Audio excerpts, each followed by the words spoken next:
pick up the weigh-ins, and I was thinking this is a great thing, but like I said, I haven't gone back to the strength and conditioning, and I realised I was missing out on something from the strength and conditioning, so I'll have an extra pound or two to go in terms of getting in the bath, but I can do that easy. I used to do crazy weight cuts, like absolutely like Dixie crazy, putting horrible weight, and it's not like I'm not even going back to half that as bad as that was, so it's no problem to me at all. Obviously you're usually the bigger guy when you fight welterweights, but Tom Breese, as we all seen, is a very long welterweight. Is there anything you need to kind of do to counteract that, his reach, and is there anything that will work for him or work against him when he's get in there facing his height?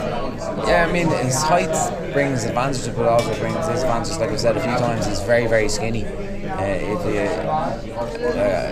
you see his legs, they're like literally skin and bone. So I mean, he has being that long at this weight has his disadvantages, and so I plan on utilising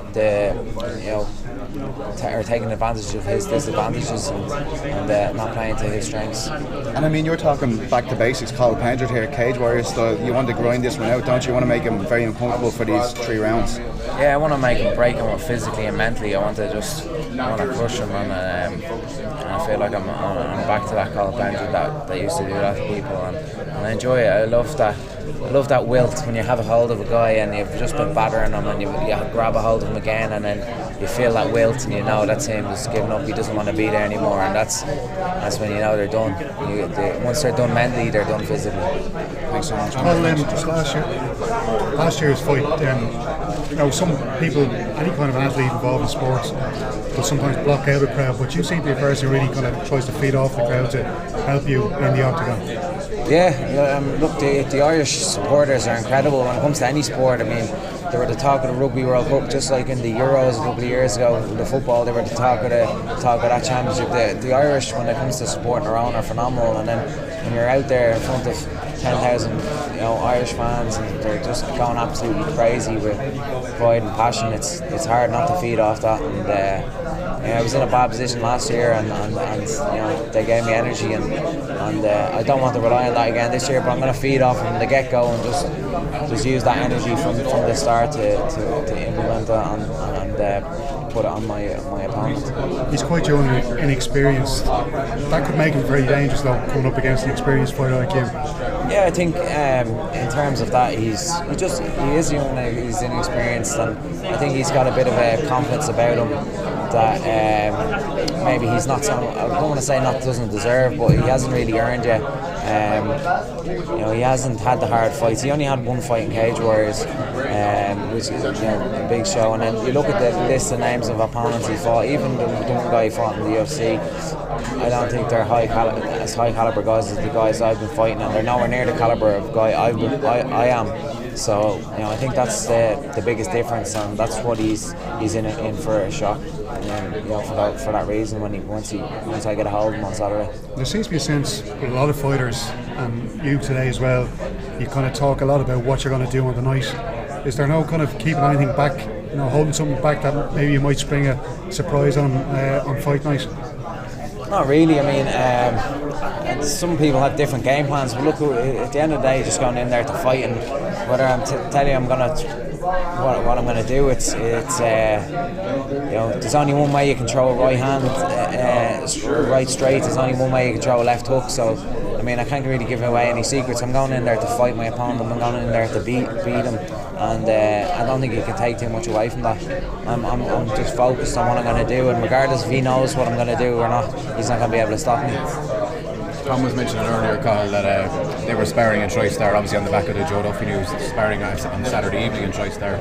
I know different gyms do it differently, but what's it like in SBG? Is that a surprise to you that they were sparring less than a week out from your fight as such?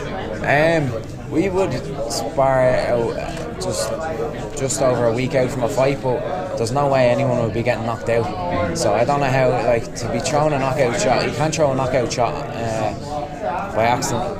Well, you know, I mean, we're at that stage where we're throwing. It's more movement than anything else. So it was surprising to hear that. But look, I'm not gonna take anything away. I'm not gonna comment on the coaching methods or anything. TriStar, they've produced champion and top level fighters, so I'm sure they know what they're doing. When do you stop the kind of heavy sparring in SBG before the fight? I suppose the second 2 weeks out would be the last heavy sparring session. But to be honest with you, we never spar heavy. Like I'm trying to think. I'm training in SBG about 7 years now, 8 years even. And I'm trying to think of how many knockouts I've seen in the gym. Maybe one. And the whole time we don't spar really hard. Like even guys who hit hard, like Conor hits really hard, you just don't see knockouts because they don't. When they connect, they pull it back.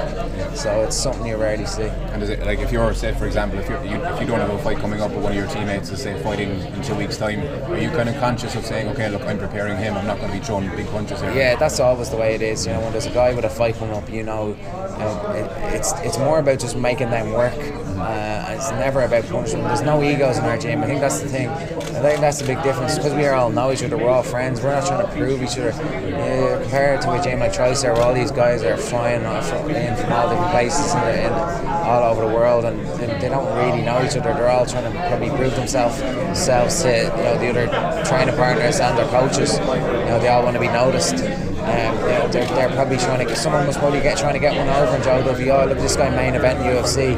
I'll show the guys how good I am. That's probably that's possibly how something like that happens. That doesn't happen in our gym. Just the last one from me, Carl. Obviously, the UFC seem to be kind of getting a little bit more ruthless with trimming the roster. Has that changed anything from your point of view, being a guy coming off the loss, or do you think you've got enough built up that you don't have to worry about that for this fight? No, I just I'm always focused on winning my next fight. So as long as I'm doing that, as long as I do that, I don't have to worry about it. I wouldn't let something like that creep into my mind. Thanks,